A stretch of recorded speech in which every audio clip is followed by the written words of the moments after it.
तमाम देखने और सुनने वालों को अस्सलामुअलैकुम।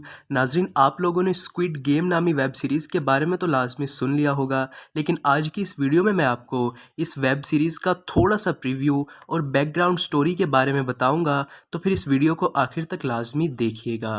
लेकिन इससे पहले मेरी आपसे एक रिक्वेस्ट है कि अगर आप चैनल पर पहली बार आए हैं तो चैनल को सब्सक्राइब करके बेल आइकन को ज़रूर प्रेस कर दीजिएगा। तो चलिए फिर बगैर टाइम वेस्ट किए हम बढ़ते हैं सीधा अपनी वीडियो की तरफ।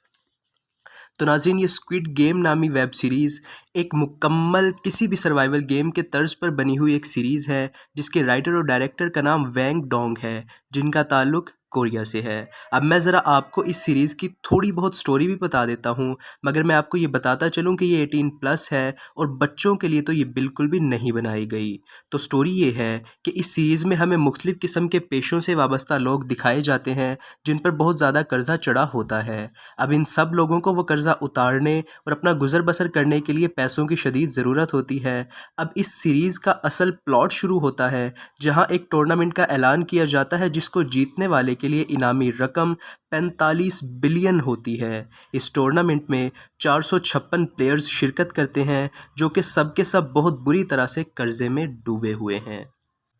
नाज़रीन, ये टूर्नामेंट 6 गेम्स या फिर राउंड्स पर मुश्तमिल होता है और इसमें जो लोग हारते रहेंगे वो एलिमिनेट होते रहेंगे। एंड गेस व्हाट, यहाँ पर एलिमिनेट होने का मतलब होगा कि दुनिया से ही एलिमिनेट हो जाना, मतलब खत्म। जान की बाजी। अब इस गेम का बाय विलन बाय। एक बहुत बड़ी डॉल है जो कि हर हारने वाले और रूल्स को तोड़ने वालों को फायर करती रहती है। मतलब ये सीरीज़ आपको सस्पेंस और ब्रूटैलिटी से भरपूर मिलेगी, मगर ये बच्चों और कमज़ोर दिल वाले लोगों के लिए तो बिल्कुल भी नहीं है, क्योंकि यहाँ किसी भी किस्म का कोई सेंसर वगैरह इस्तेमाल किया ही नहीं गया है और खुलकर दर्द भरे सीन्स दिखाए गए हैं। So this was the disclaimer. अब थोड़ा सा आते हैं इसकी बैकग्राउंड स्टोरी पर।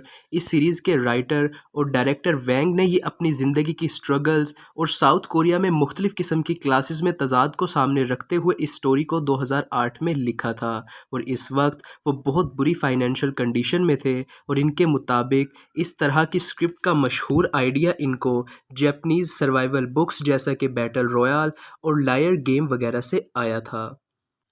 लेकिन इनके मुताबिक ये स्टोरी समझने के लिए उन दिनों बहुत ज़्यादा मुश्किल थी। नाज़रीन, वैंग के मुताबिक वो एक ऐसी कहानी लिखना चाहते थे जो कि जदीद कैपिटलिस्ट सोसाइटी और माशरे में हद से ज़्यादा बढ़ते हुए कंपटीशन और अपनी अपनी ज़िंदगी को बचाने के मुकाबले को बहुत अच्छे तरीके से बयान कर सके, और ये उन्होंने बहुत अच्छे से करके भी दिखाया। अब यहाँ पर सवाल पैदा होता है कि उन्होंने इस सारे कॉन्सेप्ट को बयान करने के लिए स्क्विड गेम को ही क्यों सिलेक्ट किया। अब नाजरीन, आप और मैं तो शायद इस गेम के कॉन्सेप्ट से वाकिफ़ नहीं हैं, मगर ये गेम 1970 से 80 की दहाई के दौरान कोरिया में बच्चों के खेलने के लिए मशहूर तरीन खेल था। वैंग के मुताबिक ये गेम सबसे ज़्यादा फिज़िकली एग्रेसिव है और उन्होंने इसको अपने बचपन में भी खेला है, और इसी वजह से उन्होंने स्क्रिप्ट में इस स्क्विड गेम में लाइफ एट स्टेक का तड़का लगाया और इस सीरीज़ का नाम भी स्क्विड गेम ही रख दिया। खैर नाज़रीन, अब मैं आप लोगों को इससे ज़्यादा तो फ़िलहाल कुछ नहीं बताऊं तो वही अच्छा है। बाकी इस वक्त ये सीरीज़ ट्रेंडिंग 1 पर चल रही है, और अगर गलती से आपने इसका एक भी एपिसोड देख लिया तो फिर ये आपको इसको पूरा का पूरा देखने पर मजबूर लाजमी कर देगी। This is how much good it is. तो नाजरीन, ये थी आज की वीडियो। मैं उम्मीद करता हूँ कि आपको वीडियो ज़रूर अच्छी लगी होगी। अगर आपको वीडियो अच्छी लगी है तो फिर वीडियो को लाइक ज़रूर कर दीजिएगा, और वीडियो के बारे में कोई भी सजेशन मुझे कमेंट सेक्शन में ज़रूर दीजिएगा। हम मिलते हैं फिर अपनी एक नेक्स्ट वीडियो में। तब तक के लिए as always take care and अल्लाह हाफिज़।